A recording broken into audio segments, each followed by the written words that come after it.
ओम नमः सिद्धेभ्य। मंगलमय मंगल करण वीतराग विज्ञा नमो ताहि जाते भये हर आदि महा करि मंगल करि हो महाग्रंथ करण को काज जाते मिले समाज सब पावे निज पद राज। मोक्षमा प्रकाशक के 9वें अधिकार पर अपनी चर्चा चल रही है और सम्यक दर्शन का जो लक्षण बताया तत्वार्थ श्रद्धानम सम्यक दर्शनम, उसमें बाकी के सभी लक्षण भी गर्भित हो जाते हैं, ऐसा यहाँ पर टोडरमल जी ने दिखाया।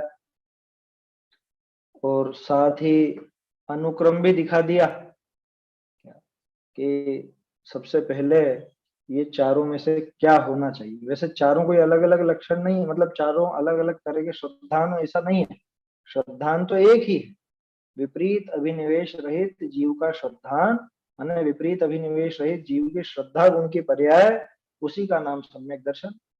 अब उसी का एक लक्षण सात तत्व का श्रद्धान भी है, उसी का एक लक्षण देव शास्त्र गुरु का श्रद्धान भी है, उसी का एक लक्षण आपापर का श्रद्धान भी, और उसी का एक लक्षण आत्मा का श्रद्धान भी है। तो जैसे हम देखते हैं कि धर्म अलग अलग नहीं है, धर्म 10 नहीं है ना, 10 है क्या धर्म? तो धर्म तो एक ही है, चारित्र वीतराग भाव, और उस वीतराग भाव की एक पर्याय में ही वो दसों के दसों लक्षण गर्भित हो जाते हैं। माने जहां वीतराग भाव होगा वहां क्षमा भी होगी, वहां मार्दव भी होगा, वहां आर्जव भी होगा, शौच भी होगा। ये सब होता है ना, पहले देखा था अपन ने 10 लक्षण के समय। ठीक उसी तरह से सम्यक दर्शन एक पर्याय, जीव के श्रद्धा गुण की विपरीत अभिनिवेश रहित पर्याय, उसका नाम सम्यक दर्शन। और वो सम्यक दर्शन में, उस सम्यक दर्शन में देवशास्त्र गुरु का श्रद्धान भी शामिल होगा, उसी सम्यक दर्शन में सात तत्व का श्रद्धान भी शामिल होगा, आपापर का भी होगा और आत्मा का भी। इस तरह से वो सभी के सभी उस एक में ही गर्भित हो जाता है। अब जब वो मोह कर्म का उदय नहीं रहे, उपशम हो जाए, क्षय उपशम हो जाए, क्षय हो जाए, तभी उसी समय ये जीव सम्यक दृष्टि हो जाता है। सम्यक दर्शन पाने की विधि तो यही है। अच्छा ठीक है, तो ये चार लक्षण बताए हैं, तो चारों एक साथ होंगे कि अलग अलग होंगे, आगे पीछे होंगे, कैसे होंगे? लक्षण तो एक साथ ही रहेंगे, क्या ध्यान से समझिएगा इसको। लक्षण तो एक साथ रहेंगे, लेकिन जब ये लक्षणाभास के रूप में होंगे तब इनमें क्रम। क्या मतलब कि लक्षण तो तब कहलाएंगे जब वास्तव में सम्यक दर्शन हो। अब जब तक सम्यक दर्शन नहीं हो तब तक क्या कहलाता है ये? तब तक लक्षणाभास इनको कहा जाता है। कल देखा था ना अपन, इनको लक्षणाभास कहते हैं। और इन लक्षणाभासों का एक क्रम है, उसी क्रम से, उसी अनुक्रम से अगर इनको अंगीकार किया जाए तो ये भली भांति हमको असली सम्यक दर्शन तक पहुंचाते हैं। और अगर क्रम भंग करके या कोई एकाध पद छोड़ करके और फिर वो आगे बढ़ना चाहे, वो 3 काल में संभव है। देवशास्त्र गुरु का श्रद्धान सबसे पहले चाहिए तो चाहिए, उसके बिना काम नहीं होगा। फिर उन्हीं का कहा हुआ सात तत्व का श्रद्धान चाहिए तो चाहिए, उसके बिना काम नहीं होगा। उसके बाद ही आपापर का श्रद्धान सच्चा होता है। मतलब गजब की बात है। देखो अन्य मतों में और जैन मत में, जैन मत में भी आत्मा की बात है और अन्य मत में भी आत्मा की बात तो है, वहां भी आता है आत्मा शब्द आता है, वहां भी जीव की बात की जाती है। ये अलग बात है कि जीव का लक्षण क्या बताया जाए, उसको कर्ता भोक्ता मानते हैं या नहीं मानते हैं, अन्य द्रव्यों से उसका कैसा क्या संबंध मानते हैं, वो बिल्कुल अलग किस्सा। लेकिन जीव की सत्ता तो मानते हैं ना। जीव तो कहते हो कि अपन तो जीव है, ऐसा तो वो भी कहते हैं। ठीक है, आपा पर की बात भी वहां भी मिल जाती है कि अरे सारी दुनिया बिल्कुल अलग है, अपन तो न्यारे हैं, ऐसी बात उनसे भी मिल जाती है। हंसा कहते हो, हंसा आत्मा को हंसा कहते हैं, हंसा उड़ जाएगा बाकी सब यहीं रह जाएगा, ऐसा भी उनके बात। लेकिन सात तत्व का श्रद्धान और देव शास्त्र गुरु का श्रद्धान, जो बात यहां आई वो बाकी अन्य मतों में नहीं मिली। सात तत्व की बात नहीं मिलेगी अन्य जगह पे, ये जैन दर्शन में ही मिलेगी। और सबसे बेसिक चीज इसीलिए इसको रखा, क्या कि आपा पर की बात तुम दुनिया भर की बातों जैसी कर लोगे तो उसमें मजा नहीं आएगा। आत्मा की बात पूरे दुनिया भर के लोगों जैसी कर लोगे, उसमें मजा नहीं आएगा। ये मजा तो तब आएगा जब इसके पहले सच्चे देव शास्त्र गुरु से वो बात मिली और सात तत्व का श्रद्धान मिला हो, तब जाकर के वो आपा पर का श्रद्धान या आत्मा का श्रद्धान सच्चा हो पाएगा। इसलिए इस पर इतना जोर दिया कि सबसे पहले अनुक्रम में देव शास्त्र गुरु का श्रद्धान चाहिए, दूसरे नंबर पे सात तत्व का श्रद्धान चाहिए, इसलिए जोर दिया है। मतलब आप विचार तो करो, उसको सबसे पहले क्यों कहा, बाद में क्यों देते कि बाद में नहीं पहले, क्योंकि अन्य मत में भी अगर वो आत्मा की बात सुनकर के आ जाएगा तो वो सम्यक दर्शन के लिए लागू नहीं पड़ेगी, उसको सम्यक दर्शन नहीं कहा जाए।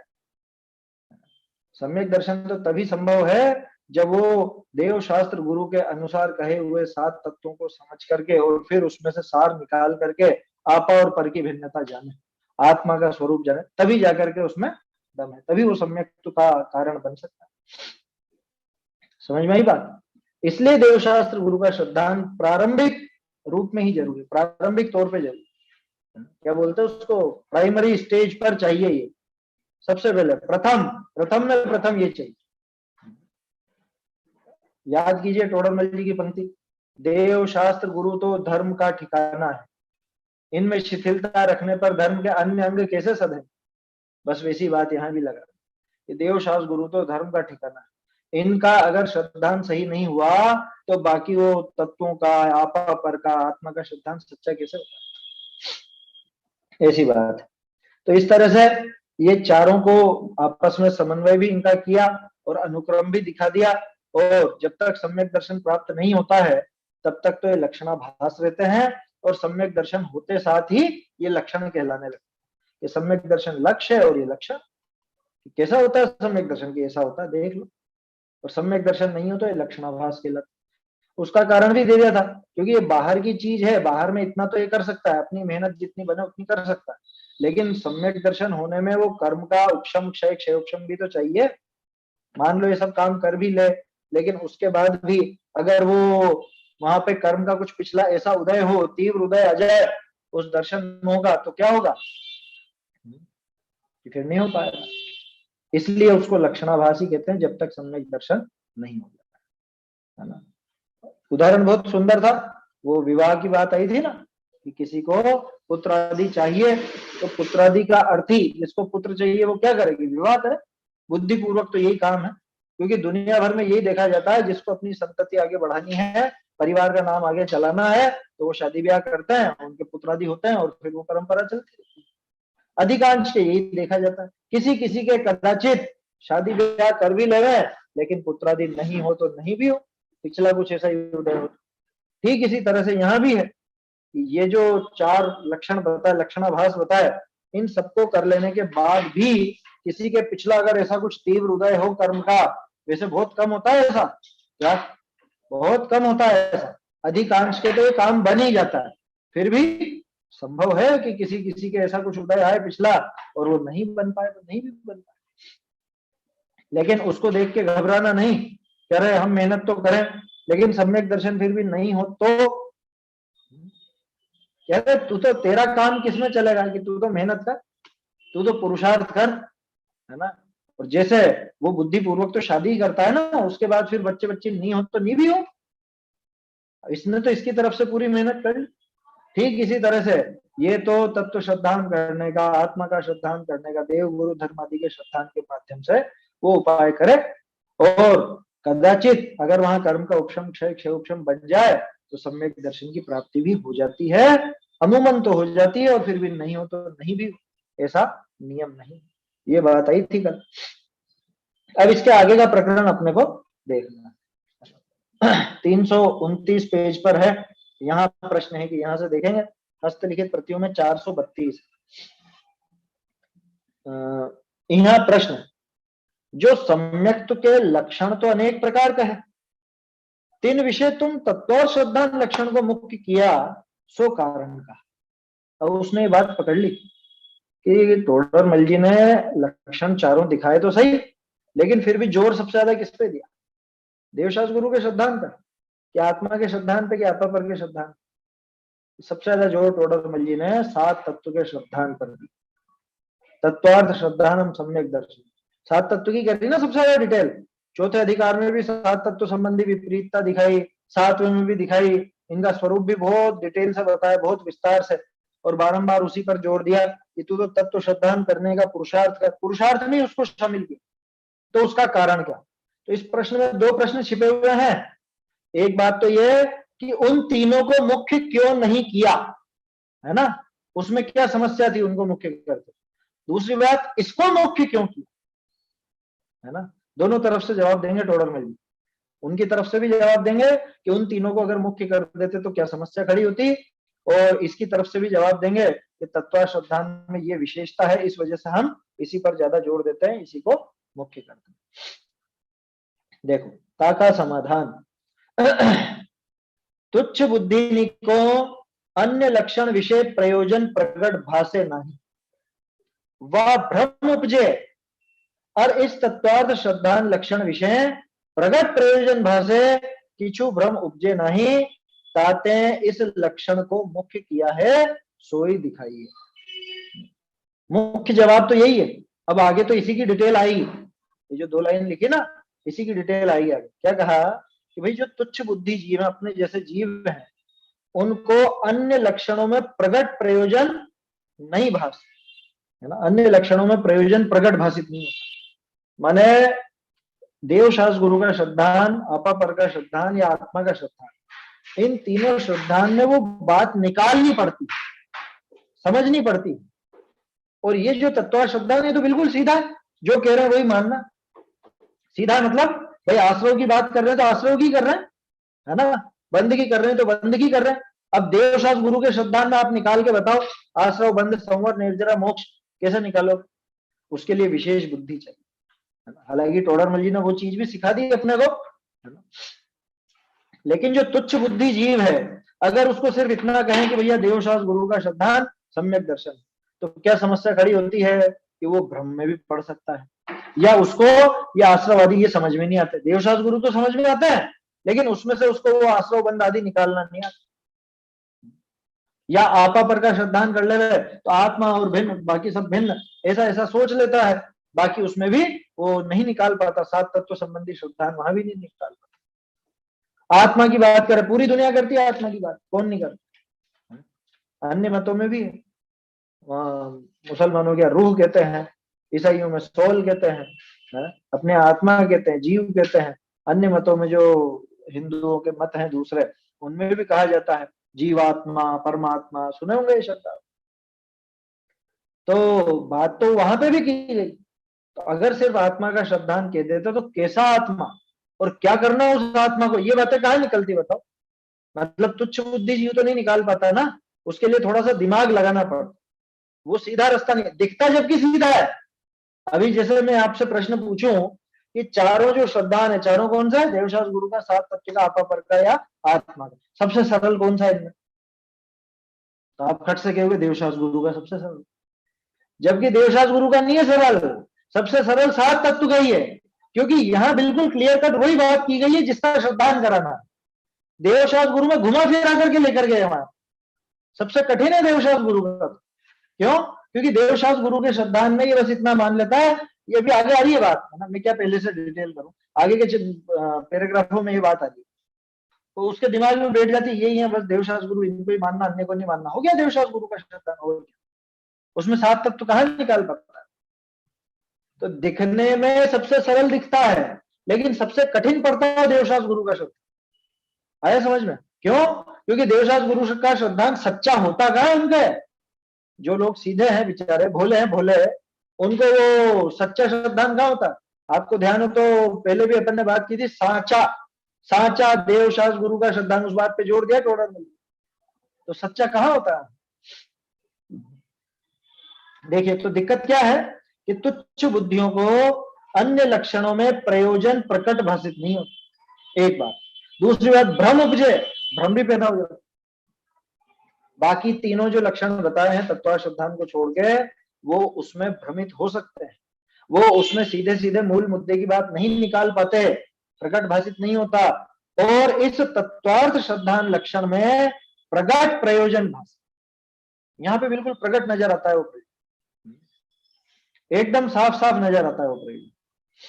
किछु भ्रम उपजे नहीं, और कोई भ्रम भी पैदा नहीं होता, क्योंकि यहाँ आपको आश्रव से आश्रव पे ही जाना है, आश्रव से किसी और चीज पे नहीं जाना है। जबकि देवशास्त्र गुरु में देव से मोक्ष पे जाना है, गुरु से संवर निर्जरा पे जाना है, धर्म से आश्रव बंध पे जाना है। वहां घूम घूम फिर करके आएगी बात, थोड़ी मेहनत लगेगी। और सात तत्व के श्रद्धान में कोई भ्रम भी पैदा नहीं होता, और बात बिल्कुल स्पष्ट सामने रखी हुई, हाथ पे रखे आंवले की भांति साफ साफ नजर आती, ऐसा। ताते इस लक्षण को मुख्य किया है सोई दिखाइए। अब ये इसकी डिटेल यहाँ पे दिखा, हर एक का बताएंगे। देवशास्त्र गुरु का श्रद्धान अगर मुख्य कर देते तो क्या समस्या होती, वो क्यों नहीं किया, वो बताते। देव गुरु धर्म का श्रद्धान विषय तुच्छ बुद्धि को यह भाषे क्या कि अरहंत देवादिक को मानना और को न मानना इतना ही सम्यक तो है, होगी छुट्टी। जो बेचारे बहुत से भोले जीव कर देते हैं ना, पहले भी अपनी चर्चा हुई है, कुछ हमारे साथ ऐसे पढ़ने वाले लोग थे, उनको यही सिखाया जाता है कि तुम जैन कुल में पैदा हुए हो, सच्चे देवशास्त्र गुरु को मानते हो, किसी अन्य को नहीं मानते हो, तो तुम सम्यक दृष्टि हो, बस। बोलो, यही तो बात बता रहे हैं टोडरमल जी। देवशास्त्र गुरु का श्रद्धान सम्यक दर्शन है, ऐसा कहने में वो सीधे जीवों को, भोले जीवों को पकड़ में नहीं आती, वो नहीं समझ पाते कि क्या कहना चाह रहे हैं देवशास्त्र गुरु के श्रद्धान। कि हम तो यही समझते हैं कि बस अरहंत देवादिक को मानना, सच्चे देव कौन की वीतरागी अपने अरहंत और सिद्ध ये देव है, और आचार्य उपाध्याय साधु ये गुरु है, और जिनवाणी ये शास्त्र है, बस हो गया देवशास्त्र गुरु का शब्द।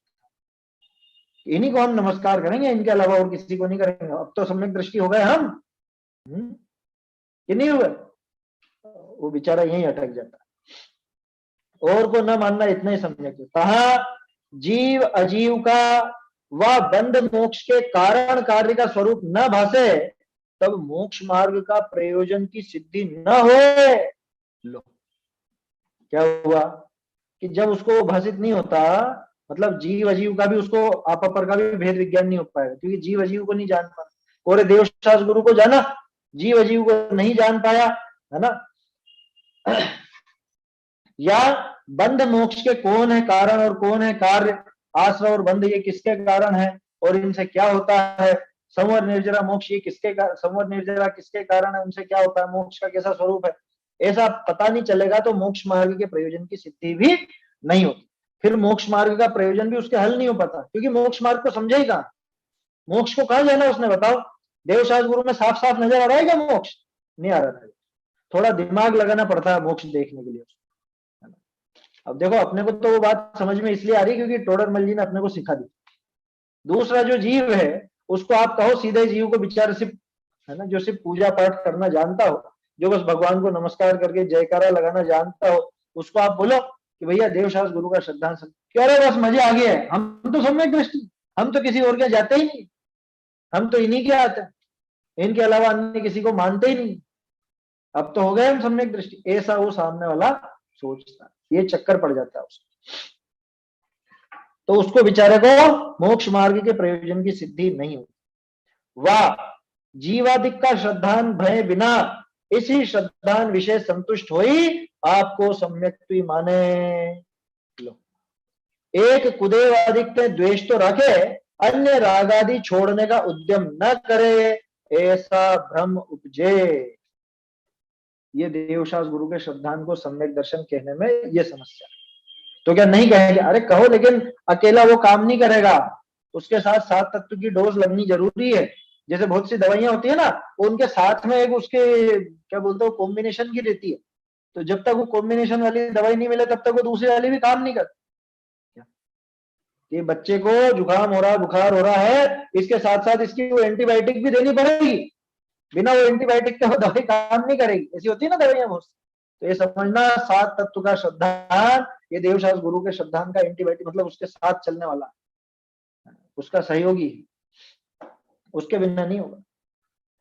क्या करता है वो देवशास्त्र गुरु का ही श्रद्धान जिसने सम्यक तो मान लिया, वो क्या करता है कि उसके पहली बात तो मोक्ष मार्ग के प्रयोजन की सिद्धि नहीं होती। दूसरी बात जीवादिक का श्रद्धान भय बिना, जीव अजीव आदि का श्रद्धान तो हुआ नहीं, मैं कौन हूं, मुझसे भिन्न ये अन्य द्रव्य कौन है, इनमें मेरा कुछ कर्तव्य है या नहीं, ये इनसे मुझे राग द्वेष करने पे लाभ होगा कि हानि होगी, ये सारी बातें वो बिल्कुल नहीं जानता।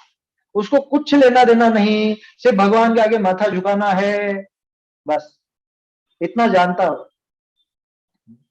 ऐसे ऐसे भोले जी में भोले, बिल्कुल भोले, क्या सिद्ध चक्र विधान करके आएंगे, सिद्ध वो क्या बोलते हैं, सिद्धों का पाठ करेंगे, लेकिन उनको ये तक नहीं पता सिद्धों के शरीर होता है, सिद्ध कौन से रंग के ये नहीं पता, और सोचते हैं कि हमको देव का सच्चा श्रद्धान, काय का श्रद्धान,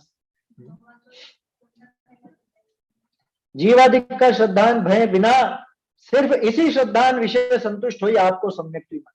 तो देवशास गुरु के श्रद्धान मात्र से खुद को सम्यक दृष्टि मान लेता है। देवशास गुरु का भी कैसा कि बस इनको नमस्कार करना इतना मात्र, असली स्वरूप नहीं पहचानता। अरे 7 तत्वों को समझे बिना देव का असली स्वरूप ख्याल में आ ही नहीं सकता। वो जो आप बोलते हो ना, सकल गेय ज्ञायक तदपि निजानंद रसलीन, और उसमें 7 तत्व की बात छुपी हुई है पूरी, कि वो सारे पदार्थों को जानते हैं, उनमें लीन क्यों नहीं होते, अपने आत्मा के आनंद के रस में ही लीन क्यों होते हैं। तो वहां आश्रव बंध संवर निर्जरा मोक्ष सब आ जाते हैं, उसके अंदर शामिल हो जाते हैं। गहराई से विचार करो क्यों है, उससे पूछो आप, अकेले देवशास गुरु का श्रद्धान जिनको, उससे पूछो ये आत्मा में लीन क्यों है भैया, क्या वो तो हमको नहीं पता साहब, यही काम करते होंगे वो। अरे भाई, क्योंकि बाहर लीन रहते रहते बहुत दुखी हो गए थे, वो राग द्वेष के भाव जो खड़े होते थे उनसे दुखी हो चुके थे, और उन भावों को इन्होंने छोड़ा, बेकार जाना, उस वीतरागता को अंगीकार किया, तब ये सर्वज्ञपना आया, और सर्वज्ञपना भी आया वो वीतरागता सहित है, इसीलिए तो निजानंद रस में लीन है, वो मोक्ष तो सब शामिल हो जाता है। अब वो बेचारा सीधा जीव समझ नहीं पाता, अकेले देवशास गुरु के श्रद्धान में उसको इतनी बात समझ में नहीं आती, उसको तो वो लाइनें बोलनी है और माथा झुकाना, नमोकार बोला और ढोक दी और 3 परिक्रमा लगाई और हो गई छुट्टी, बस हो गया, हम सम्यक दृष्टि होगी कि हम गुरु के पैर दबा जाते हैं, इधर भगवान के भी पैर दबाते रहते हैं, हाथ पैर पकड़ के उनके, क्या उन पे झूम जाते हैं पूरे। देखे कि नहीं देखे, ऐसे दृश्य देखे होंगे आप लोगों ने, नहीं देखा बड़ी प्रतिमाओं पे झूमते हुए लोगों को, मतलब इनको बिल्कुल भी अकल नहीं होती, थोड़ा बहुत वो पढ़ लेते हैं और सोचते हैं कि हम समझेंगे। बड़ी प्रतिमा को पांव ऐसे दबाते जैसे कमर दर्द निकालने के लिए डॉक्टर ने कहा, हाँ, निकाल वही कह रहा हूँ मैं, वही कह रहा हूँ, ऐसे दृश्य बहुत जगह देखे होंगे, है ना। अब वो विचारों के दिमाग में ऐसे ही भरा हुआ है कि यही है सम्यक दर्शन, क्या कर, इसलिए टोडरमल जी इसलिए इस चीज पर ध्यान दिला रहे हैं कि हमने क्यों नहीं देवशास गुरु के श्रद्धान को मुख्य किया, क्योंकि उनको तो मुख्य करके तुम पहले ही बैठे हो और उससे कुछ निहाल हो नहीं गया। वो देवशास गुरु का श्रद्धान भी तभी काम का है कि जब वो 7 तत्व के श्रद्धान की गोली उसके साथ में जाए, है ना, तभी वो गोली असर करेगी, वो दवाई तभी असर करेगी, उसके बिना काम नहीं करेगी, इसलिए मुख्य कर। क्या कहा, इतना तो उसको समझ में आ गया कि कुदेव आदि को छोड़ना, तो कुदेवों को, कुगुरु को, कुशास्त्र को, उनको तो गालियां देता रहेगा, क्या एक कुदेव आदि पे द्वेष तो रखे, लेकिन अन्य राग आदि छोड़ने की उसको अकल ही नहीं, उसको मालूम ही नहीं क्यों छोड़ना है, क्या छोड़ना है। वो ये सोचता है कि सच्चे देवशास गुरु को छोड़ के बाकी सबको गालियां देना ये भी सम्यक दर्शन है, उनको भला बुरा कहना ये भी सम्यक दर्शन है। अरे पता ही नहीं कि उन्होंने क्या गलत किया, इन्होंने क्या अच्छा किया, ये मालूम ही नहीं उसको, उसको पूरा पक्ष पड़ा हुआ है कि हमारे बस सच्चे हैं, देवशास गुरु सच्चे। अरे सच्चे हैं तो क्यों है, क्या कारण है जो सच्चे हैं, भगवान की वाणी सच्ची और अच्छी क्यों होती है, ऐसे प्रश्न पड़े होंगे ना आप लोगों, तो क्या कारण है इनकी सच्चाई का, और इन्हीं के पास ये बात क्यों है, अन्य के पास क्यों नहीं है, ये सारी बात तभी समझ में आ सकती है जब 7 तत्व का श्रद्धान साथ चले। एक कुदेव आदित्य द्वेष तो रखे, अन्य रागादि छोड़ने का उद्यम न करे। अब बोलो, आश्रव तत्व को अगर समझता तो वो रागादि घटाने की सोचता। अब आश्रव बंधन दुखकारक है और ये मुझे अनादिकाल से संसार में भटका रहे हैं, इनकी वजह से मैं दुखी होता हूं, ये बात उसको पता ही नहीं है, तो आश्रव छोड़ने का उपाय क्यों करेगा, और रागादि छोड़ने का उपाय क्यों करेगा, उसको लगेगा ही नहीं कुछ भी ऐसा। उसे तो बस इतना लगेगा अपने को तो बस भगवान की जय बोलनी है, देवशास गुरु की जय बोलनी है, इनको नमस्कार करना, इससे अपन तीर जाएंगे, क्या भगवान ही तार लेंगे अपने को। और ये जो तू जमाने भर का राग द्वेष करता है, ये कि इससे क्या होता है, ये तो हमारे भूमिका में सब चलता है साहब, ये उसके दिमाग में बैठा। तो वो उनको छोड़ने का उद्यम कब करेगा, बोलो, रागादि को छोड़ने का उद्यम कोई जीव क्यों करेगा, कब करेगा, जब वो ये समझेगा कि रागादि दुखकार हैं, दुखदायक हैं, इनसे मैं कभी सुखी नहीं हुआ, तभी करेगा ना। और वो समझ आने के लिए 7 तत्व का श्रद्धांजलि, आश्रव बंध को भली भांति जानना चाहिए, उसके बिना उनको छोड़ने की बुद्धि नहीं हो सकती, 3 काल में नहीं हो सकती। तो एक कुदेवादी द्वेष तो रागे, वहां द्वेष तो करता है, और अन्य रागादि छोड़ने का उद्यम नहीं करता। तो ऐसा भ्रम उपजे, ये भ्रम क्यों पैदा हुआ कि अकेले देवशास्त्र गुरु के श्रद्धान को ही सम्यक तो मान बैठा, और कैसा श्रद्धान, सच्चा नहीं, लक्षणाभास वाला भी नहीं, बल्कि ऐसा श्रद्धान कि हाँ हमको तो इनको नमस्कार करना, अन्य को नहीं करना, ये अच्छे हैं बाकी बुरे हैं, बस क्यों है, क्या इनका स्वरूप है, उससे लेना देना। इसलिए देवशास्त्र गुरु के श्रद्धान को सम्यक दर्शन जो कहा गया है वो कठिन पड़ता है लोगों को समझना। आया समझ में क्यों कठिन पड़ता? क्योंकि उसमें से बात निकालनी नहीं है, उसको सीधे जीव उसमें से वो बात निकाल नहीं पाते, अपनी प्रयोजनभूत बात को उसमें से ग्रहण नहीं कर पाते, इसलिए वो कठिन पड़ता है, और इसीलिए हमने उसको मुख्य नहीं किया। ठीक है, यहाँ पर जो द्वेष शब्द आया, ये द्वेष शब्द अगर भाव में रहेगा तो वो भी तो बाधक कारण ही हो गया ना। हाँ बाधक है ना, तो इसको क्या समझे बेचारे, भोले जीव की बात है। तो वो भोला जीव तो ये समझता है कि बस इनकी तो जय जयकार करनी और दूसरे को भला बुरा कहना, दूसरे सब खोटे हैं, बुरे हैं, और ये अच्छे हैं। लेकिन क्यों अच्छे हैं, वो बुरे क्यों, ये समझ ही नहीं। ये समझ तो तब हो जब 7 तत्व का सही सही श्रद्धान। मैं तो एक बिल्कुल सीधी सी बात कहता हूं आप लोगों से, भक्तामर स्तोत्र बोलो, कौन उसको सही सही से समझ सकता है? कि जो 7 तत्व की बारीकी जानता हो उसी को भक्तामर स्तोत्र का सही भाव ख्याल में आएगा। बाकी तो उसमें कर्तृत्व बुद्धि तंत्र मंत्र यंत्र सब कर लेंगे क्या, ऐसी बाधा आ जाए तो ये कर लेना, ऐसी बाधा आ जाए ये वाला छंद बोल लेना, ये मंत्र बोल लेना, ये तंत्र कर लेना, हो गया। मकान बनाया भक्तामर का पाठ कर लो, शादी ब्याह में भक्तामर का पाठ कर लो, कोई मर गया तो भक्तामर का पाठ कर लो।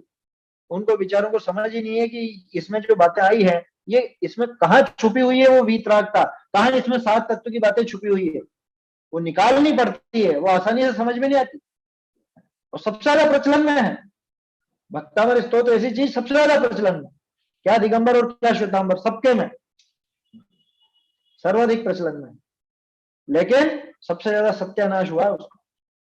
लोगों ने उसको अपना पता नहीं क्या कौन सी इच्छा पूर्ति का साधन बना लिया, और सिखाने वाले भी ऐसे ही मिल गए कि तुम इस छंद का पाठ करो और इससे ये हो जाएगा, इस छंद से कैंसर दूर हो जाएगा, इस छंद से कोरोना दूर हो जाएगा, और इस छंद से तुम्हारा जलोदर दूर हो जाएगा, इस छंद से तुम्हारी गाड़ियां अटक रही होंगी तो वो निकल जाएंगी, उसमें नाव है तुम्हारे ट्रक समझ लो। दिमाग में पता नहीं क्या भरा हुआ है समझ में आ रही है बात? तो बोलो कठिन पड़ता है ना। अब दूसरी तरफ आप्त मीमांसा, अभी वो कक्षा भी चल रही थी ना कल, आप्त मीमांसा कठिन है कि सरल? क्या आप्त मीमांसा कठिन नहीं है, आप्त मीमांसा वास्तव में सरल है। क्यों सरल है? क्योंकि उसमें घुमा फिरा के नहीं निकालनी है आपको बात, जो लिखी है वही समझनी है, जो वो दिखा रहे हैं बिल्कुल वही समझना है, उसमें कोई दाव पेच नहीं है। जबकि भक्तावर स्तोत्र में तो आपको वो अर्थ निकालना पड़ेगा, आप करके देखना, वीतरागता के छंद निकाल के देखना भक्तावर स्तोत्र में से मालूम पड़ जाएगा, बहुत कठिनाई आएगी वहां।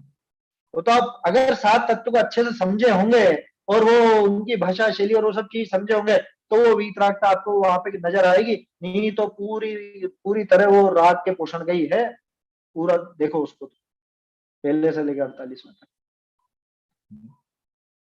वहां पे दिमाग लगाना पड़ेगा, और वो तुच्छ बुद्धि जीव को वो बात समझ में नहीं आती। इसलिए देवशास्त्र गुरु का श्रद्धान मुख्य नहीं किया है ना। भक्तमार्ग का तो इसीलिए उदाहरण दिया मैंने, क्योंकि वो लगता है ना कि हाँ ठीक है सबसे सीधा सबसे सीधा सबसे सीधा, तुझे अर्थ निकालना नहीं आता उसका और तू कहता सबसे सीधा। वहां पे उसी में भगवान में कर्तृत्व बुद्धि मान के बैठ गया, उनको ही सब कुछ करने वाला मान के बैठ गया,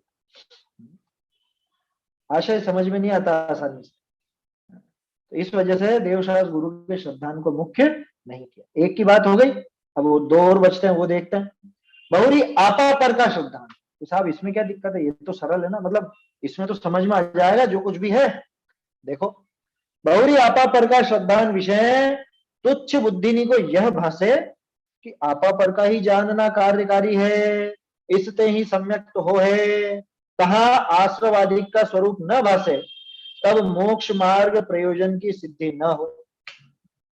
वह आश्रवादी का श्रद्धान भय बिना इतना ही जानने विषय संतुष्ट होई, आपको सम्यक्ति माने, स्वच्छंद होई, रागादि छोड़ने का उद्यम न करे, ऐसा भ्रम उपजे। लो, तो आपा वर्ग में भी इतनी समस्या कि हाँ, आपा वर्ग में क्या समझेगा कि अपने को क्या करना है, ये मैं हूं, बाकी सब भिन्न, मुझसे सारे के सारे पर हैं, दो एक गाथाएं रट ली है कि जीव जुदा और पुद्गल जुदा और हो गया काम, बस। ज्यादा नहीं जानना, ज्यादा नहीं जानना, ज्यादा नहीं जानना।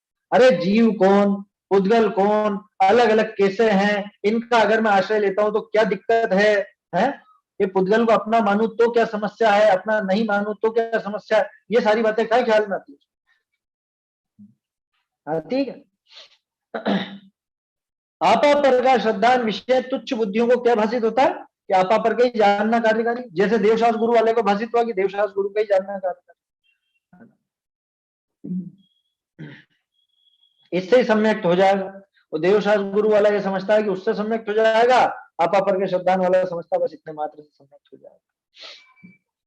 तहा आश्रव अधिक का स्वरूप न भाषे, यहाँ भी वैसी बात है, देखो पिछले में जो तर्क लिया था वो की बात यहाँ भी ली, वहां आश्रवादी का स्वरूप न भाषे, तब मोक्ष मार्ग प्रयोजन की सिद्धि न। जैसे देवशास्त्र गुरु वाले के श्रद्धान वाले को मोक्ष मार्ग के प्रयोजन की सिद्धि नहीं हुई, ऐसे ही इसको भी नहीं हुआ। वह आश्रवादी का श्रद्धान भय बिना इतना ही जानना विषय संतुष्ट हुई, ये भी संतुष्ट हो गया था ऊपर, बिल्कुल सेम टू सेम है बात यहाँ तक। तो क्या देवशास्त्र गुरु के श्रद्धान में भी यही बात आई थी ना, इतने मात्र में संतुष्ट हो गया, ये यहाँ पे आपा पर के श्रद्धान इतने मात्र में ही संतुष्ट हो गया। अब फिर क्या हुआ, ये आपको सम्यक्ति माने स्वच्छंदी, देवशास्त्र गुरु में स्वच्छंदी नहीं लिखा था, वहां स्वच्छंदी नहीं हुआ, वहां भी एक तरह की स्वच्छंदता तो थी, दूसरे को द्वेषपूर्ण बुद्धि से देखता था और इनके प्रति राग करता था और वो दूसरा राग छोड़ने का उपाय नहीं करता था, इतना स्वच्छंदता तो थी वहां पर। अब यहां कैसी स्वच्छंदता है कि बस ये जानने का नाम ही तो है, बाकी तो जो मर्जी पड़े वो करो। क्या आत्मा तो खाता है ही नहीं, आत्मा और पर भिन्न भिन्न है, आत्मा खाता ही नहीं है, भोजन अलग पदार्थ है, भोजन कभी शरीर में आत्मा में प्रवेश नहीं करता, तो मैं थोड़े ना खा रहा हूं, ये जो जमीकंद आदि है, ये जो बाजार आदि का जो कुछ भी अभक्ष्य है, ये मैं थोड़ी ना खा रहा हूं, मैं तो आत्मा हूं, ये तो मुझसे न्यारा है, ऐसा स्वच्छंदी है। आपा पर की भिन्नता जानी ना उसने, कैसी भिन्नता जानी कि ये जो आलू का समोसा है, ये आलू का समोसा अलग है और आत्मा अलग है, आत्मा कभी खाता ही नहीं है, तो ये जो खाया ये आत्मा ने थोड़ा ना खाया, ऐसे स्वच्छंदी हो जाता। बोलो आपा पर की भिन्नता की बात करते करते ऐसा स्वच्छंदी हो कि मैंने कहा खाया, तो उसका तो उपाय भी उसे कहा भी जाएगा कि हाँ सही बात है, आत्मा नरकों में डंडे भी नहीं खाता है ना, जब तू ये समोसा नहीं खा रहा है ना, ऐसे तू थोड़ी ना खाएगा डंडे, वो तो शरीर पे पड़ेंगे, तब दुखी मत होना तू। उसको इसी तरह से फिर समझाया जाए। क्या कहा, आश्रवादी का स्वरूप नहीं होगा, आश्रवादी का श्रद्धा नहीं होगा, तो इतने ही जानने में संतुष्ट हो जाएगा, आपको सम्यक्ति मान लेगा और स्वच्छंदी होकर के रागादि छोड़ने का उद्यम ही नहीं करेगा, क्योंकि रागादि को जाना ही कहा उसने। अरे और तो और आपा पर की बात जिसके दिमाग में बहुत ऐसी बैठ गई, अरे मैं तो रागादि से भी भिन्न हूँ, यारा बोलो बात बिल्कुल सही है ना, बात बिल्कुल सही है, लेकिन उसने कहा मान लिया, उसने तो ऐसा माना कि मैं तो अभी वर्तमान में भी रागादि से भिन्न हूँ, न्यारा हूँ। अब वो रागादि क्यों छोड़ना चाहेगा ये बताओ, मैं तो न्यारा हूं ना, मेरे कहा है आत्मा राग द्वेष भी नहीं करता, तो जब आत्मा राग द्वेष नहीं करता तो मैंने थोड़े ना किया है, ये गुस्सा मैं नहीं कर रहा हूं, ये गुस्सा आ रहा है मैं नहीं कर रहा हूं, इसलिए मुझसे मत कहो कि गुस्सा कम करो, मैं गुस्सा करता ही नहीं हूं, आत्मा करता ही नहीं गुस्सा, ऐसा भ्रम उसको खड़ा हो जाता है, सारे जगत में खड़ा हो जाता है। ओशो था ना, ओशो वो नहीं करता था क्या स्वपर की भिन्नता की बात, वो भी करता था, और वो लोगों को ऐसी घुट्टी पिलाता जो बस मजे आ गए, सबको स्वच्छंदी हो जाते सारे के साथ। आपा पर की भिन्नता की बातें करता, शरीर से भिन्नता की बातें करता और उन्हीं सब विषय भोगों में लगा, बताओ। तो ऐसा भ्रम पैदा हो जाता है, उसको रागादि छोड़ने का उद्यम नहीं करता, ऐसा भ्रम खड़ा होता। कब खड़ा हुआ, ये कोरी दवाई ली है, इसके साथ भी वो 7 तत्व की डोज जरूरी है। आया समझ में? जैसे वो देवशास गुरु के श्रद्धान की गोली बिना तत्व श्रद्धान के नहीं उतर सकती, काम नहीं कर सकती, ऐसे ही आपा पर के श्रद्धान वाली गोली भी इसके बिना काम नहीं करेगी। मल्टीपर्पज दवाई है ये जो 7 तत्व का श्रद्धान, ये सबको इफेक्टिव यही बनाएगी, इसके बिना दूसरी सारी गोलियां बेकार। आया समझ में? सब गोलियां बेकार। आखिर बहुरी आत्मश्रद्धान के साहब, इसमें तो कोई गड़बड़ नहीं होनी चाहिए। आत्मश्रद्धान तो बिल्कुल सही चीज है ना, इसको तो आप कह दो सम्यक दर्शन, इसको तो अकेला चलने दो, क्या दिक्कत है? अरे सारे जमाने को आत्मश्रद्धान हुआ रखा है, जाने कैसा। आया समझ में? आत्मा को जाने क्या मान करके बैठे हुए। बहुरी आत्मश्रद्धान विषय तुच्छ बुद्धिनी को यह भाषे कि आत्मा ही का विचार कार्यकारी है, इसी ते सम्यक तो हो है। यही बात थी पहले भी, देवशास गुरु में भी वो भी यही सोचता था कि इतना ही कार्यकारी है, इससे ही सम्यक होगा, है ना। आपा पर वाला भी यही सोचता था यही कार्यकारी है, इससे ही सम्यक होगा। और ये भी क्या सोचता है कि बस इतना विचार करना अपने को, आत्मा का विचार कर लो, 5 मिनट बैठ के हो गया। यही है सम्यक दर्शन। आत्मा की बात कर रहे हैं ना अपन, आत्मा ऐसा है ऐसा है ऐसा है, हो गया सम्यक दर्शन। और क्या? इसी तरह सम्यक तो है तहा जीव अजीव आदि का विशेष व आश्रवादिक का स्वरूप न भासे, तब मोक्ष मार्ग प्रयोजन की सिद्धि न हो। क्या गड़बड़ हुई? यहां भी वही गड़बड़ हुई कि आश्रवादिक का स्वरूप भी मालूम नहीं पड़ा, जीव अजीव का भी विशेष मालूम नहीं पड़ा। अब वो आत्मा का श्रद्धांत तो किया उसने, लेकिन आत्मा कैसा, इस शरीर से उसका कुछ संबंध है या नहीं, इसका कर्ता भोक्ता वो है या नहीं, इससे कुछ इसका जुड़ान है या नहीं, क्या रहस्य इन दोनों के संबंध में, ये सारी बातें ख्याल में ही नहीं आएगी। कब तक? जीव अजीव को नहीं जानेगा तब। तो आत्मा के श्रद्धान के लिए भी जीव और अजीव को जानना जरूरी। वही बात, जिसको नींबू मंगाए और वो संतरे उठा लाया, तो बोलो किसका ज्ञान नहीं है उसको? नींबू का नहीं है, संतरे का? अरे दोनों का ही ज्ञान नहीं है। आया समझ में? अगर नींबू सही सही से लाना है तो नींबू और संतरे की भिन्नता भी ख्याल में होनी चाहिए। जीव और अजीव में अंतर क्या है वो जानना जरूरी है आत्मा का अकेले का श्रद्धान करने के लिए। जीव अजीव अधिक, एक सेकंड, तहा जीव अजीव अधिक का विशेष व आश्रव अधिक का स्वरूप, वो तो भाषित हो गई, क्योंकि आत्मा के अलावा तो और कुछ बात कर ही नहीं रहे। न राग द्वेष की बात कर रहा है, न आश्रव की, न बंध की, न संवर निर्जरा की, न मोक्ष। तो आश्रवादिक का स्वरूप न भाषे, तब मोक्ष मार्ग रूप प्रयोजन की सिद्धि न हो, वहां उसको मोक्ष मार्ग प्रयोजन की सिद्धि नहीं होती। वाह, या फिर क्या दिक्कत खड़ी होती है? जीवादिक का विशेष व आश्रवादिक का स्वरूप का श्रद्धान भय बिना इतना ही विचारते आपको सम्यक्ति मानते हो कि बस आत्मा का विचार हो गया, इतने मात्र में हो गया, हम तो सम्यक दृष्टि हम आत्मा की बात करते हैं। क्या आश्रव के बारे में पता है कि नहीं? वो क्या होता है, हमको नहीं उलझना उसमें। आश्रव फायदेमंद है कि नुकसानदायक है? अरे आश्रव छोड़ो, राग आदि के बारे में कुछ पता है कि नहीं कि राग आदि से तेरा कितना नुकसान है?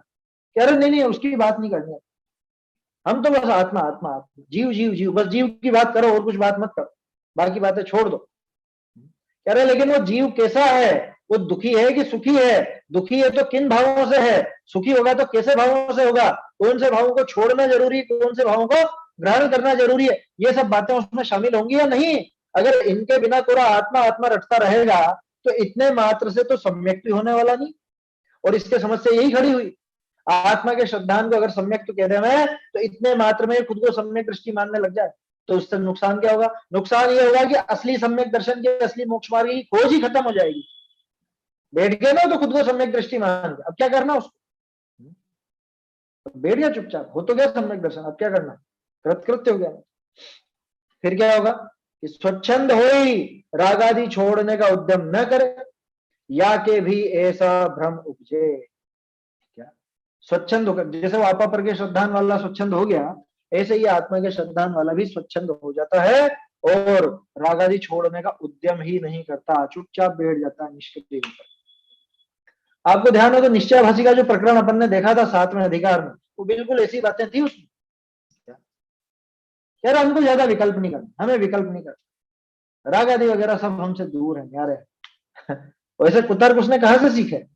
वो सारे कुतर्क उसने अध्यात्म ग्रंथों को पढ़ करके सीखे। इसलिए 7 तत्व का श्रद्धान जरूरी है। 7 तत्व के श्रद्धान बिना तीनों में से एक भी काम नहीं करेगा। देवशास्त्र गुरु का श्रद्धान भी सच्चा नहीं हो पाएगा, आपा पर का श्रद्धान भी सच्चा नहीं हो पाएगा, आत्मा का श्रद्धान भी सच्चा नहीं हो पाएगा, लक्षणाभास भी सही से नहीं हो पाएगा। ऐसा भ्रम उपजे, ऐसा जानी इन लक्षणनी को मुख्य न किए। क्या? ऐसा जान करके इन लक्षणों को मुख्य नहीं। मैंने आपसे कहा था ना, तो प्रश्न में 2 प्रश्न छुपे हुए हैं। एक प्रश्न तो ये कि इनको मुख्य क्यों नहीं किया। तो ये जो 3 छोटे छोटे पैराग्राफ बना है, इनमें से हर एक के आगे आप लिख सकते हो, देवशास्त्र गुरु का श्रद्धान मुख्य क्यों नहीं किया सम्यक के लक्षण में, आपा पर का श्रद्धान मुख्य क्यों नहीं किया, आत्मा का श्रद्धान मुख्य क्यों नहीं किया, ऐसे करके आप लिख सकते। अब बात चल रही है तत्व श्रद्धान को मुख्य क्यों किया। अब दूसरे पहलू से बात कर, ऐसा जाने इन लक्षणनी को मुख्य न किया। बहुरी तत्वार्थ श्रद्धान लक्षण विषय जीव अजीवादिक का व आश्रवादिक का श्रद्धान होई, तहा सर्व का स्वरूप नीके भाषे। देखो उन तीनों में एक कॉमन लाइन लिखी थी टोडर में कि वहां आश्रवादिक का स्वरूप यथार्थ भाषित नहीं होता, और यहाँ उसका उल्टा लिख दिया कि 7 तत्व के श्रद्धान में तो आश्रव बंध संवर निर्जरा मोक्ष इन सबका श्रद्धान होता है, वहां उनका स्वरूप नीके भाषे, नीके मतलब भली भांति अच्छी तरह से, है ना, सही सही प्रकार से, उसको नीके कहते हैं। नीके भाषे तब क्या होगा, तब मोक्ष मार्ग का प्रयोजन की सिद्धि हो। देखो बिल्कुल लाइन पलट गई ना, वहां क्या था, वहां आश्रवादिक का स्वरूप पहचान में नहीं आता, तब मोक्ष मार्ग रूप प्रयोजन की सिद्धि नहीं होती, ऐसा आया था तीनों में। और यहाँ क्या आया, ये आश्रवादी में 5 आश्रवादी का स्वरूप भली भांति भाषित होता है, उससे मोक्ष मार्ग रूप प्रयोजन की सिद्धि होती है, ऐसा। ठीक है ना, घुमा फिरा के बात नहीं कर रहे हैं यहाँ, कि 7 तत्व की जहां बात कर रहे हैं वह बिल्कुल सीधी बात है।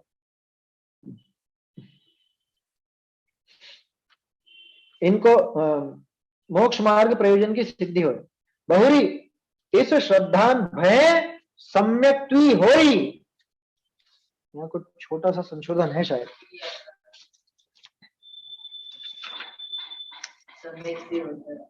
सम्यक्त्वी तो लिखा है, यहाँ भी सम्यक्त्वी तो है। चलो हाँ, वो शायद उसमें होगा, सोनगढ़ वाली प्रति में होगा सम्यक। अच्छा हाँ, तो सम्यक तो नहीं है, वो सम्यक्त्वी आएगा वहां, ठीक है, कोई दिक्कत नहीं। बहुरी इस श्रद्धान भय सम्यक्त्वी होई, किसी के सम्यक तो लिखा हो तो एक की मात्रा अलग अलग, कोई विशेष ऐसा अंतर नहीं है, क्योंकि सम्यक तो हो कि सम्यक्त्वी हो एक ही बात है, सम्यक्त्वी उस व्यक्ति के लिए कह रहे हैं। बहुरी श्रद्धान भय सम्यक्त्वी होई, परंतु यह संतुष्ट न हो है। कितनी बढ़िया बात आ गई, वो तीनों संतुष्ट होकर बैठ गए थे ना, देवशास्त्र गुरु वाला देवशास्त्र गुरु के श्रद्धान में संतुष्ट हो गया, आपा पर वाला आपा पर के श्रद्धान में संतुष्ट होकर बैठ गया, आत्मा के श्रद्धान वाला आत्मा के श्रद्धान में संतुष्ट होकर बैठ गया। लेकिन ये 7 तत्वों को भली भांति इसने जाना भी सही, मोक्ष मार्ग प्राप्त भी किया, अब तो संतुष्ट हो जाता कि नहीं, अभी भी संतुष्ट नहीं हुआ। क्यों नहीं हुआ? क्योंकि जब उसको ये पता चल गया कि रागादिक भाव दुखकारी हैं, दुखदायक हैं, आश्रव दुखकार घनेरे, तो फिर क्या करना, बुद्धिवंत तिन्हे निर्वेरे, तो जब तक वो निवारण नहीं होगा तब तक मैं संतुष्ट होकर के बैठ नहीं सकता। उसको चैन कहा, वो तो मोक्ष जब तक नहीं मिले तब तक चैन नहीं पड़ता, तो रागादि घटाने का उपाय करता है कौन, 7 तत्व के श्रद्धान। सम्यक्ति हुई परंतु यह संतुष्ट न हो है, आश्रवादिक का श्रद्धान होने थे, क्योंकि इसको आश्रवादी का श्रद्धान हुआ है, ऐसा होने थे रागादि छोड़ी मोक्ष का उद्यम रखे, राग द्वेष आदि सारे के सारे छोड़ता है, छोड़ना चाहता है, और मोक्ष का ही एकमात्र उद्यम इसके चलता। उन तीनों के ऐसा नहीं था, वो तीनों संतुष्ट होकर के बैठ गए थे। जैसे उसमें लिखा ना समय सारजी में, खीर खांड खा करके और बिल्कुल मस्त होकर के बैठ, प्रमादी हो गया। ये प्रमादी नहीं होता, क्योंकि इसको मालूम है जिस आश्रव का इसने श्रद्धान किया है वो कैसा श्रद्धान किया, हे रूप श्रद्धान किया कि मुझे इसका नाश करना है, तो उसके नाश के लिए वो कमर कसे रहेगा, उसके नाश के लिए हमेशा उपाय करता रहेगा, करेगा ना ऐसा, जिसको आश्रव बंध का सही सही श्रद्धान हो। परंतु ये संतुष्ट न हो, आश्रवादिक का श्रद्धान होने ते रागादि छोड़ी मोक्ष का उद्यम रखे है, मोक्ष का उद्यम रखता है। या के भ्रम न उपजे है, ताते तत्व श्रद्धान लक्षण को मुख्य किया। इसके भ्रम पैदा नहीं होता, इसलिए इस लक्षण को मुख्य किया। ये पहला पॉइंट, 3 पॉइंट है इसमें। तत्व श्रद्धान लक्षण को मुख्य क्यों किया, उसमें 3 बिंदु, ये पहला बिंदु। अगला बिंदु देखिए, अथवा तत्वार्थ श्रद्धान लक्षण विषय तो देवादिक का श्रद्धान व आपापर का श्रद्धान व आत्म श्रद्धान गर्भित है, सो तो तुच्छ बुद्धि को भी भाषे। देखो रिवर्स करके देखो भाई, देवशास्त्र गुरु के श्रद्धान में से 7 तत्व निकालना आसान है कि 7 तत्व के श्रद्धान में से देवशास्त्र गुरु का श्रद्धान निकालना आसान? क्या आसान है? 7 तत्वों में से देवशास्त्र गुरु निकल जाएंगे, क्योंकि जहां मोक्ष का श्रद्धान होगा तो मोक्ष जो गए हैं उनका श्रद्धान हो जाएगा। मोक्ष में से देव को निकाल लोगे, संवर निर्जरा में से गुरु को निकाल लोगे, आश्रव बंध में से वो धर्म की बात निकल जाएगी। लेकिन उल्टा करके देखो, देवशास्त्र गुरु में से 7 तत्व निकाल के देखो, वो कठिन पड़ता है कि वो तुच्छ बुद्धियों को भाषित नहीं होता था, है ना, छुपा हुआ तो उनमें भी है।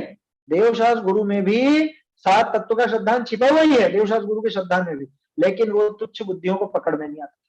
और ये 7 तत्व का श्रद्धान ऐसा है कि इसमें तुच्छ बुद्धि जीव को भी ये बात आसानी से पकड़ में आ जाती है। कितना सीधा सा तर्क है। अथवा तत्व श्रद्धान लक्षण विषय तो देवादिक का श्रद्धान व आपा पर का श्रद्धान व आत्म श्रद्धान गर्भित हो है, सो तो तुच्छ बुद्धि को भी भाष बहुरी अन्य लक्षण विषय तत्वार्थ श्रद्धान का गर्भित पनो विशेष बुद्धि होई तिन्हीं को भाषे, तुच्छ बुद्धि को न भाषे। वो बेचारे सीधे जीवों को निकालना नहीं आता। जैसा भी अपन ने भक्तामर की बात की थी ना, भक्तामर में से वो वीतरागता निकालना हर किसी के बस की बात नहीं, वैसी बात है। ताते तत्व श्रद्धान लक्षण को मुख्य किया, ये दूसरा बिंदु हो गया। पहला बिंदु पहले पैराग्राफ में, दूसरा बिंदु दूसरा। तीसरा कारण तत्व श्रद्धान को मुख्य करने, अथवा मिथ्या दृष्टि के, अब खास बात आ रही, यहाँ बड़ी की मात्रा कर लीजिएगा, अथवा मिथ्या दृष्टि के आभासा मात्र ए होई तहा तत्वार्थनी का विचार तो शीघ्र पने विपरीत अभिनिवेश दूर करने को कारण हो, और अन्य लक्षण शीघ्र कारण नहीं होए व विपरीत अभिनिवेश का भी कारण हो ही जाए। ये बहुत बड़ा तर्क है कि जिसके वो तीनों प्रकार का श्रद्धान पड़ा हो, मतलब वो देवशास्त्र गुरु का या अपापर का या आत्मा का, तो उस जीव के बिल्कुल सीधे सीधे सम्यक दर्शन का कारण नहीं बनता, है ना। फिर से पढ़ता हूं, देखो, मिथ्या दृष्टि के आभास मात्र ए हुई, कौन से? देवशास्त्र गुरु, अपापर या आत्मा का श्रद्धा। तो उनके तत्वार्थनी का विचार तो एक सेकंड आभास मात्र हुई, ये सारे के सारे होते हैं। लक्षणाभास बताए थे ना चारों, कि ये जो 4 मिथ्या दृष्टि के पाए जाते हैं, तत्व श्रद्धान भी पाया जाता है लक्षणाभास के रूप में, तो इनमें से देवशास्त्र गुरु के श्रद्धान से वो जल्दी से जल्दी नहीं पहुंचेगा सम्यक दर्शन, अपापर के श्रद्धान से जल्दी नहीं पहुंचेगा, आत्मा के श्रद्धान से नहीं पहुंचेगा, बल्कि 7 तत्व के श्रद्धान से बहुत जल्दी सम्यक तक पहुंच जाता। कौन? वो मिथ्या दृष्टि जीव, तुच्छ बुद्धि जीव, मिथ्या दृष्टि जीव, उसको वो तत्वार्थ का विचार हो तो शीघ्र तने विपरीत अभिनिवेश दूर करने का कारण। विपरीत अभिनिवेश दूर करने में मुख्य रूप से कारण कौन होगा? सोचो तो सही आप। देवशास्त्र गुरु का श्रद्धान विपरीत अभिनिवेश दूर कर सके ऐसा तत्काल संभव नहीं, मतलब कर तो सकता है लेकिन वो तुरंत नहीं होता, है ना, वो साक्षात कारण नहीं बनता। अपापर का श्रद्धान भी उसमें कारण नहीं बनता, आत्मा का श्रद्धान भी नहीं बनता, बल्कि 7 तत्व का श्रद्धान अगर सही सही हो जाए तो वो उसके विपरीत अभिनिवेश को दूर करने में कारण बनता। आप देखो ना, चौथे अधिकार में और 7वें अधिकार में दोनों जगह टोडरमल जी ने 7 तत्व संबंधी भूल दिखाई, बताई ना, वहां अग्रहित मिथ्या दृष्टि की दिखाई, यहाँ ग्रहित मिथ्या दृष्टि की दिखाई। ये फटाफट पकड़ में आती है और दूर भी करना आसान है, तो इससे जल्दी पहुंचता है, जल्दी होता है काम। विपरीत अभिनिवेश दूर करने के कारण हो जाते हैं। अन्य लक्षण शीघ्र कारण नहीं हो, शीघ्रता इसमें पाई जाती है 7 तत्व के श्रद्धा। अथवा एक खतरा और, बाकी के जो 3 हैं उनमें विपरीत अभिनिवेश का भी कारण हो जाते हैं। एक ऐसा कैसे? अरे वो सच्चे देव को कुदेव बनाते क्या देर लगती है उसे, है? बना ही तो दिया लोगों ने, नौ ग्रह पे 9 तीर्थंकरों को बिठा दिया, यही है 9 ग्रह। शांतिनाथ जी शांति के करता, महावीर स्वामी बच्चा बच्ची देने वाले, पाशनाथ जी विघ्न हरण करने वाले हैं, और मुनि सूरज जी क्या वो शनि का दोष दूर करने वाले, और पदम प्रभु जी वो भूत प्रेत भगाने वाले। बोलो क्या किया ये सुदेव को कुदेव बनाते देर लगी क्या उसको? उसने सच्चे देव को ही कुदेव बना लिया। आया समझ में? आप लोगों ने अगर वो उस समय चर्चा पे ध्यान दिया हो, 5वें 6ठे अधिकार में जब अपन ने बात की थी, एक तो होता है 6 अनायतन और एक होती है 3 मूर्ता। तो 6 अनायतन तो स्पष्ट रूप से जो मतांतर हैं अन्य मत के वो आएंगे, लेकिन मूर्ता में ऐसा नियम नहीं है। मूर्ता तो अपने सच्चे देव के संबंध में ही हो जाएगा। सच्चे देव को मानने वाले के क्या मूर्ता नहीं हो सकती? देव मूर्ता, ये मूर्ता ही तो चल रही है। जो तरह तरह के ग्रह बना लिए, या ये जो अभी अपन ने बात की कि इनको इसका करता, इनको इसका करता बनाया, ये क्या है? ये देव मूर्ता ही तो है। इसीलिए टोडरमल जी ने 5वां अधिकार वो अन्य मत की मुख्यता से लिखा, और 6ठा अधिकार कॉमन लिखा। वो अन्य मत भी लगेगा उसमें और जैन मत वाले भी लग जाए। यहाँ करके भी जिसको चैन नहीं है, यहाँ भी वही मान्यता करता है। इसको मैं मेरी भाषा में ऐसा कहता हूं कि उसने देवता का चेहरा बदला है, मान्यता नहीं बदली। बात समझ में आई? पहले दूसरी जगह जाता था, वहां ये मान्यता पड़ी थी लौकिक कार्य कराने की, अब यहाँ आता है तो यहाँ भी मान्यता तो वो की वही पड़ी। पूरा देवता का चेहरा बदला है उसके, मान्यता तो वो की वही अंदर भरी पड़ी है। समझ में आ रही है बात? इसलिए टोडरमल जी ने ये बात लिखी है, अंडरलाइन करने लायक है। वह विपरीत अभिनिवेश को भी कारण हुई है। देवशास्त्र गुरु का भी, ठीक है वो समय ज्यादा हो गया, विपरीत अभिनिवेश का कारण हो सकता है। आपा पर का श्रद्धान भी, जैसा भी अभी थोड़ी देर पहले देखा था अपन ने, वो भी विपरीत अभिनिवेश वहां और पनप सकता है, और आत्मा के श्रद्धान में निश्चयाभास घुस जाए तो वहां भी विपरीतता, विपरीत अभिनिवेश छूटने की जगह और ज्यादा प्रबल हो गया। ऐसी गड़बड़ वहां खड़ी हो। ताते यहाँ सर्व प्रकार प्रसिद्ध जान, प्रसिद्ध माने फेमस नहीं, प्रसिद्ध माने प्रकृष्ट रूप से सिद्ध। ये 3 हेतु दे दिए ना, 3 कारण बता दिए ना, कि इस वजह से, इस वजह से और इस वजह से। ये तीनों कारण बता कि एक तो ये शीघ्र कारण होता है, ये विपरीत अभिनिवेश भी दूर करता है ना, और इसमें वो सब गर्भित हैं, इसमें से वो आसानी से निकल जाते हैं, उनमें से ये आसानी से नहीं निकलता। इस तरह से हर तरह से सब तरफ से हमने देख लिया, हर एंगल से देख लिया, तो ये तत्वाशुद्धान जो लक्षण है ये वास्तव में ताते यहाँ सर्व प्रकार प्रसिद्ध जानी विपरीत अभिनिवेश रहित जीवादि तत्वार्थनिका श्रद्धान सोई सम्यक्त का लक्षण है। इस तरह से ये तत्वा श्रद्धान को सम्यक्त का सच्चा लक्षण होता है। विपरीत अभिनिवेश से रहित और सभी प्रकार के दोषों से रहित, ये सम्यक्त का सच्चा लक्षण। ऐसा निर्देश किया, ये लक्षण निर्देश हो गया। ऐसे लक्षण निर्देश का निरूपण किया, हो गया ना ये, ऐसे लक्षण निर्देश का निरूपण किया। ऐसा लक्षण जिस आत्मा का स्वभाव विषय पाइए है सो ही सम्यक्त जानना, कि जिस आत्मा में इस प्रकार का श्रद्धान, कैसा श्रद्धान कि जिसमें विपरीतता नहीं हो, विपरीत अभिनिवेश रहित हो, और आश्रवादी जो तत्व हैं उन सबका यथार्थ उसको श्रद्धान हो, उसी जीव को सम्यक दृष्टि जानना, उसी के सम्यक्त की उत्पत्ति मानना, वो ही जीव सम्यक दृष्टि। अब ये प्रकरण हो गया पूरा अपना। अब सम्यक्त के भेद और उनका स्वरूप ये फिर अपन आगे कल देखेंगे। निज निधि निज में बताई यह अनंत उपकार है, इसके लिए जिन महिमा को वंदना शत बार, वंदना शत बार।